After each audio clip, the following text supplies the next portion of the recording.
اب میں بلا تاخیر دعوت خطاب دیتا ہوں حضرت علامہ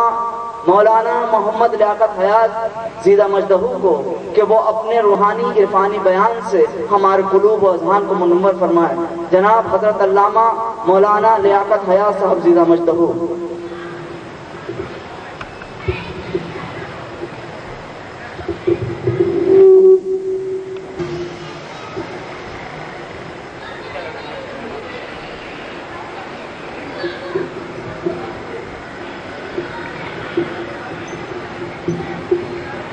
الحمد لله نحمده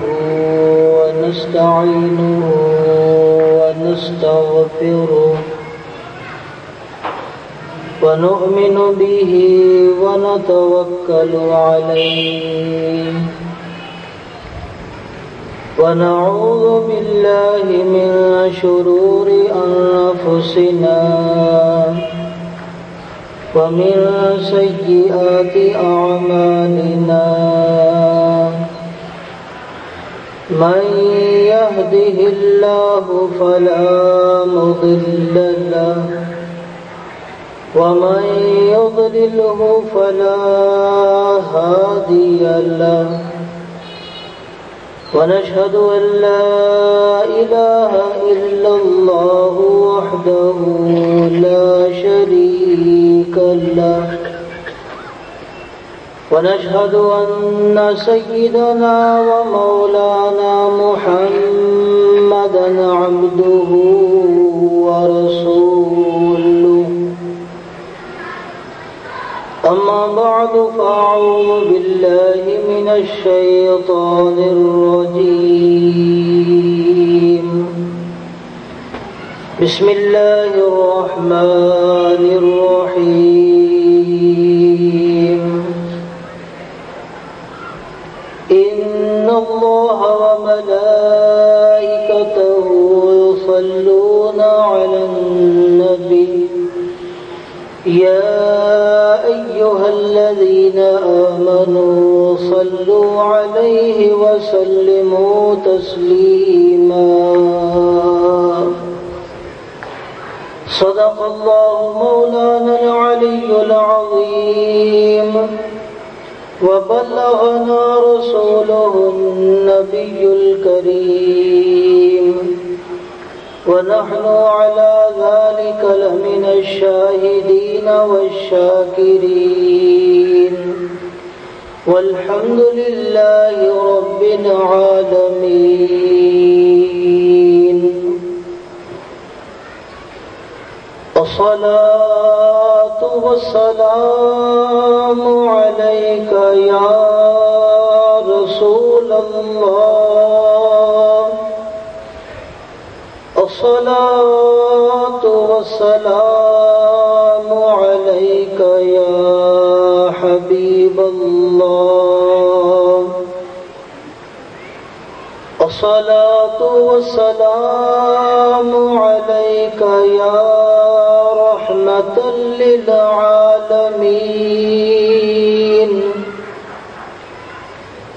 الصلاة والسلام عليك يا راحة العاشقين الصلاة والسلام عليك يا مراد المشتاقين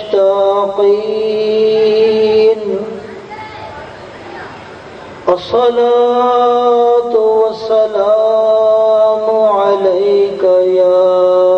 شفيع المذنبين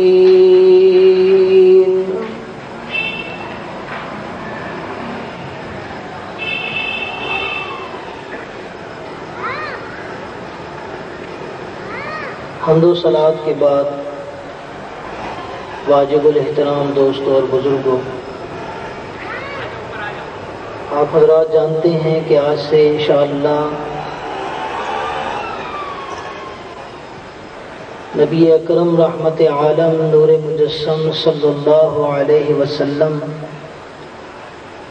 کی سیرت مبارکہ کے درس پر ایک مسلسل پروگرام انشاءاللہ ہم شروع کرنے جا رہے ہیں۔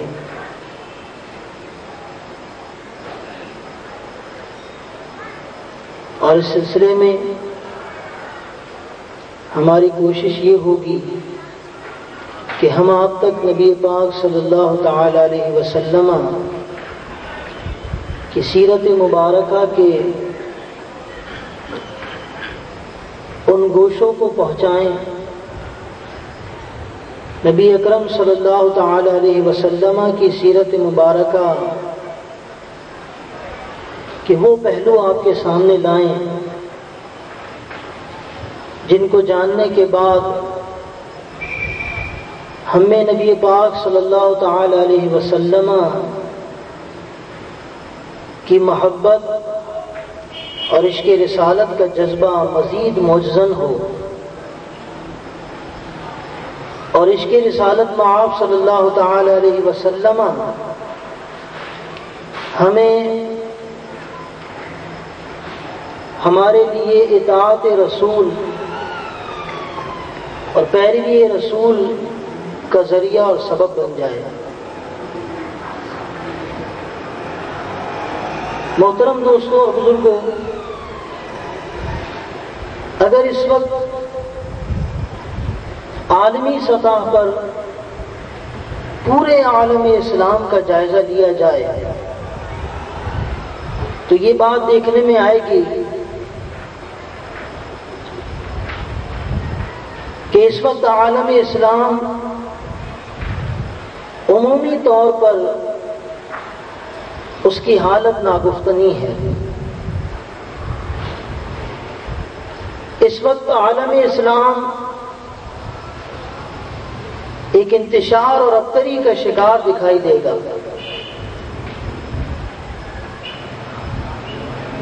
مختلف جغرافیائی، لسانی، طبقاتی وفاداریوں نے امت مسلمہ کے شیرازے کو بکھیر دیا ہے۔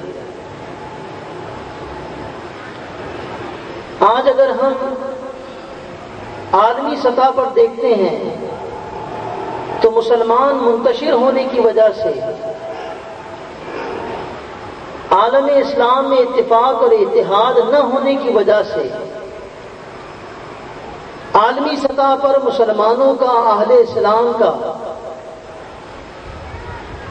سیاسی استحصال بھی ہو رہا ہے اور ان پر ہر طرح کا ظلم و استبداد روا رکھا جا رہا ہے۔ آج اگر عالمی سطح پر کسی کی سنوائی نہیں ہے تو وہ صرف اور صرف ایک مسلمان قوم ہے۔ اگر ہم معاشرتی پہلو سے عالم اسلام کا جائزہ لیں تو آج ہمیں یہ افسوسناک صورتحال دکھائی دے گی کہ مسلمان معاشرتی طور پر بھی تنزلی کا شکار ہے۔ آج اسلامی عقائد مسلمان معاشرے میں صرف توہمات بن کر رہ گئے ہیں، اور اسلامی اعمال اپنی تاثیر کھو چکے ہیں۔ آج مسلمان معاشرے میں پرورش پانے والا ایک نوجوان مادہ پرستی کا شکار دکھائی دے رہا ہے۔ اسے اپنے دین سے صرف ایک رسم کی طرح تعلق اس نے قائم کر رکھا ہے، لیکن اپنے دین کو ایک نظام حیات کی حیثیت سے اپنی زندگی میں نافذ کرنا اور اس پر عمل کا جذبہ اپنے اندر پیدا کرنا یہ مفقود دکھائی دیتا ہے۔ تو عالمی سطح پر بھی اور انفرادی سطح پر بھی آج مسلمان تنزلی کا شکار دکھائی دے رہے ہیں۔ اہل اسلام کے اس مرض کا سبب کیا ہے؟ مسلمان اس حالت کو کیوں پہنچ چکے ہیں؟ وہ مسلم قوم جو عالم اسلام پر غلبے کی علامت قرار دی گئی تھی، آج وہی قوم ہر جا مغلوب کیوں دکھائی دے رہی ہے؟ وہ کیا وجوہات ہیں، وہ کیا اسباب ہیں جنہوں نے مسلمانوں کو، اہل ایمان کو، اہل اسلام کو ان کے اس کمال اور مرتبے سے گرا کر تحت الثری میں پہنچا دیا ہے؟ محترم دوستوں اور بزرگوں، اگر ہم اسباب پر غور کرنے جائیں، اگر ان وجوہات کو تلاش کریں تو بہت وقت لگے گا، لیکن اگر ہم اپنے اس مرض کا صحیح علاج چاہیں تو ہمیں بہت زیادہ تگ و دو کرنے کی ضرورت نہیں ہے۔ ہمارے اس مرض کا، کہ آج جس مرض میں عالم اسلام مبتلا ہے، آج مسلمان تنزلی کے جس مرض میں مبتلا ہیں، آج مغلوبیت کی جو بیماری اہل اسلام کو لگ چکی ہے، اس کا ایک بڑا آسان حل ہے، اور وہ بہت آسان اور سادہ حل یہ ہے جسے اللہ تبارک و تعالی نے یوں بیان فرمایا ہے، لَقَدْ كَانَ لَكُمْ فِي رَسُولِ اللَّهِ أُسْوَةٌ حَسَنَةٌ۔ آج اگر مسلمان یہ چاہتا ہے کہ وہ اسی اوج کو، اسی کمال کو پھر حاصل کر لے جو اللہ تبارک و تعالی نے ابتدا میں مسلمان ہونے والوں کو عطا کیا تھا، آج ابتداء اسلام میں مسلمان جس اوج ثریا پر فائز تھے، اگر آج بھی مسلمان اسی اوج اور اسی کمال کو چاہتے ہیں، اسی ترقی کے متلاشی ہیں، اگر آج مسلمان دین اور دنیا میں کامیابی کا متلاشی اور تمنائی ہے، تو اسے اپنے آپ کو اللہ کے محبوب کے دامن سے اسی طرح وابستہ کرنا ہوگا جس طرح کے ابتدائی اسلام میں مسلمانوں نے اپنے آپ کو اپنے آقا کی بارگاہ میں لا پیش کیا تھا، اپنی جانوں کو اپنے آقا کے قدموں پر نچھاور کر دیا تھا اور ڈال دیا تھا۔ آج مسلمانوں کے اس مرض کا، اس تنزلی کا صرف یہی علاج ہے کہ مسلمان اس منارہ نور سے، اس مشعل ہدایت سے رہنمائی حاصل کرنا شروع کر دیں جسے اللہ تبارک و تعالی نے انسانیت کی ہدایت کے لیے، انسانیت کی رہنمائی کے لیے منارہ نور بنا کر بھیجا ہے۔ تو آج اہل اسلام کی اس بیماری، اس تنزلی، اس مغلوبیت کا بڑا سادہ اور آسان حل یہ ہے کہ مسلمان نبی پاک صلی اللہ تعالی علیہ وسلم کی سیرت مبارکہ کو اپنا لیں، اور سیرتوں کو اس طرح سے اپنائیں جس طرح سے صحابہ کرام جو اولین مسلمان تھے، جس طرح سے انہوں نے رسول اللہ صلی اللہ تعالی علیہ وسلم کی سیرت مبارکہ کو اپنی زندگیوں پر نافذ کیا، اس طرح سے آج مسلمان جب تک نبی پاک صلی اللہ تعالی علیہ وسلم کی سیرت اپنی زندگی پہ نافذ نہیں کرے گا، جب تک مسلمان اپنے خد و خال میں موجود برائیوں اور نقائص کو آئینہ سیرت کے سامنے کھڑا ہو کر نہیں دیکھے اور نہیں سنوارے گا، اس وقت تک مسلمانوں کی اصلاح ممکن نہیں ہے۔ اس وقت تک مسلمان وہ اوج اور وہ کمال، وہ مرتبہ حاصل نہیں کر سکتے، وہ کچھ بھی کر لیں، کوئی لایا عمل اپنا لیں، لیکن وہ ترقی، وہ کمال نہیں مل سکتا جو اللہ تبارک و تعالی نے صحابہ کرام کی جماعت کو عطا کیا تھا۔ اور وہ کمال انہیں صرف اس وجہ سے ملا تھا کہ صحابہ کرام نے نبی پاک صلی اللہ تعالی علیہ وسلم کی سیرت مبارکہ کے آئینے میں اپنے آپ کو سنوار لیا تھا، اور جب نبی اکرم صلی اللہ تعالی علیہ وسلم کی سیرت مبارکہ کے سانچے میں وہ ڈھلے تو اللہ تبارک و تعالی نے اس سیرت مبارکہ کے صدقے میں ان کو وہ اوج اور وہ کمال عطا فرمایا کہ انسانیت نے کبھی ایسا کمال نہ دیکھا ہوگا۔ تو آج اگر مسلمان یہ چاہتا ہے کہ وہی اوج، وہی ترقی پھر لوٹ آئے، تو اسے مغرب سے ہدایات دینے کی ضرورت نہیں، یورپ کی پیروی کرنے کی ضرورت نہیں۔ وہ معاملہ ہماری دنیا سے تعلق رکھتا ہو یا اس کا تعلق ہماری آخرت سے ہو، دنیاوی اور اخروی ہر طرح کے مسائل میں کامیابی اور کامرانی کے لیے ہمیں سیرت مبارکہ کو اپنانا ہوگا۔ اگر ہم سیرت مبارکہ کو اپنی زندگی میں نافذ کریں گے تو مسلمان اسی وقت ترقی حاصل کر سکے گا، اسی وقت دین و دنیا میں فلاح اور کامیابی مسلمان کا مقدر بن سکے گی۔ اب محترم دوست اور بزرگوں، یہ بات تو بظاہر سادہ سی ہے کہ سیرت مبارکہ کو اپنا لیجئے، نبی پاک صلی اللہ تعالی علیہ وسلم کی سیرت مبارکہ پر عمل کو شروع کر دیجئے۔ لیکن آئیے ہم قرآن مجید فرقان حمید سے پوچھتے ہیں کہ قرآن مجید ہمیں سیرت مبارکہ کے حوالے سے کیا اسلوب عطا کرتا ہے، وہ کیا منہج ہے، وہ کون سا راستہ ہے جو قرآن مجید فرقان حمید نے ہمیں بتایا ہے کہ ہم نبی پاک صلی اللہ تعالی علیہ وسلم کی سیرت مبارکہ کو اس طرح اپنی زندگی میں نافذ کریں تو کامیابی اور کامرانی ہمارا مقدر بن جائے گی۔ اللہ تبارک و تعالی اپنے پاک کلام میں ارشاد فرماتا ہے فالذین آمنوا بہ، اس آیت مبارکہ کو غور سے سنیے۔ اس آیت کریمہ میں اللہ تبارک و تعالی نے 4 باتیں ارشاد فرمائی ہیں۔ فالذین آمنوا بہ، وہ لوگ جو اس رسول پر ایمان لائیں، وعزروہ، اور ان کی تعظیم و توقیر کریں، ونصروہ، اور ان کی مدد کریں، واتبعوا النور الذی انزل معہ، اور اس نور کی پیروی کریں جو ان کے ساتھ نازل کیا گیا ہے، اولئک ھم المفلحون۔ جب ان 4 باتوں پر عمل کر لیں گے تو وہی لوگ فلاح یافتہ لوگ ہوں گے، وہی لوگ کامیاب لوگ ہوں گے جو ان 4 باتوں پر عمل کریں گے۔ اب آئیے، یہ بظاہر 4 باتیں ہیں، لیکن ان 4 باتوں میں اگر ہم غور کریں تو یہ 4 باتیں دراصل نبی پاک صلی اللہ تعالی علیہ وسلم کی سیرت مبارکہ کے حوالے سے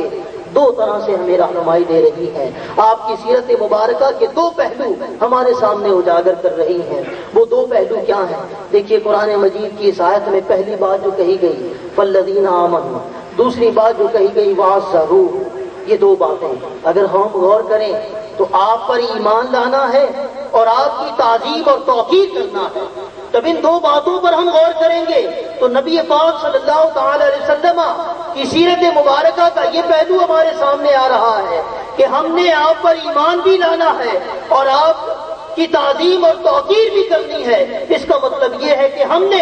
نبی پاک صلی اللہ تعالی علیہ وسلم سے محبت کا رشتہ قائم کر لینا ہے، ہم نے آپ کی ذات مبارکہ کو اپنا مقتدی بنا لینا ہے، آپ کی ذات مبارکہ پر ایمان لا کر آپ ہی پر بھروسہ کرنا ہے اور آپ کا ادب اور احترام اور تعظیم کرنی ہے۔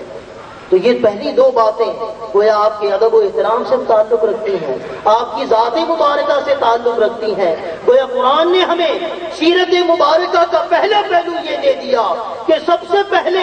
نبی پاک صلی اللہ تعالی علیہ وسلم کی ذات مبارکہ ہے، پھر اس کے بعد 2 باتیں جو ہیں وَنَصَرُوهُ وَاتَّبَعُوا النُّورَ الَّذِي أُنزِلَ مَعَهُ، یہ 2 باتیں، اور